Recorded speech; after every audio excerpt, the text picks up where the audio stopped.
What's up, everyone? I'm Spiritual Lessons 1111, here to enlighten you into the subconscious community. For this video, I want to talk about the sun being in Virgo and the moon being in Sagittarius. Now, the sun represents how we act and how we view the world, as well as how we see things. The sun is going to be played out in sixth house energy. The sixth house represents health, day-to-day routines, scheduling, and practicality, thinking what makes sense. Now, the sun being a Virgo, the sun is in Virgo. A Virgo is mutable, or being mutable and adaptable to your own and other people's ways of thinking and practicality. Now, with that said, we're all going to be seeing, viewing, and acting in a very practical manner and what makes sense. Now, with that being said, the moon is in Sagittarius. So the moon represents our emotional reactions to the world around us, as well as our emotional needs. So, the moon is going to be played out in ninth house energy. Ninth house represents morality, education, spirituality, and faith. And the moon being in Sagittarius, Sagittarius is mutable fire. Being mutable and adaptable to your own other people's ways of seeing and viewing the world and feeling the world.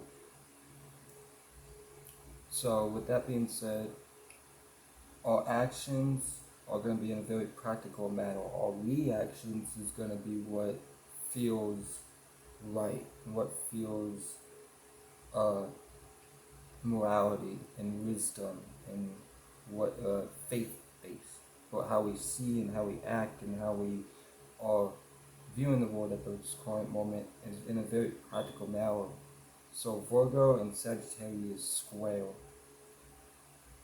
Now, with this square, we're going to have to learn how to not look at things so practical. Just because things don't look like it makes sense doesn't mean that it doesn't make sense.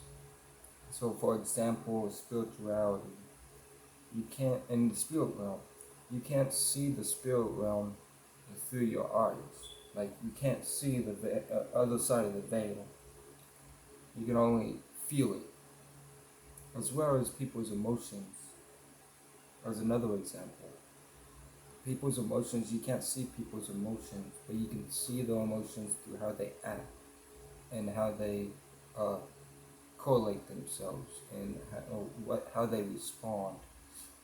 So, with that being said, we're going to have to learn how to not think so practical,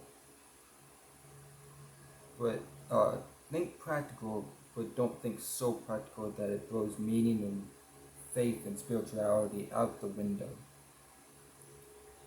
So today and tomorrow is a day to really make sense of what is faith-based, what is spirituality, what is wisdom.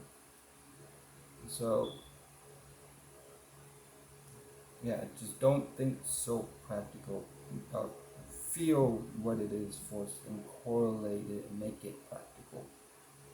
Because remember, it's a square. So it's a learning process.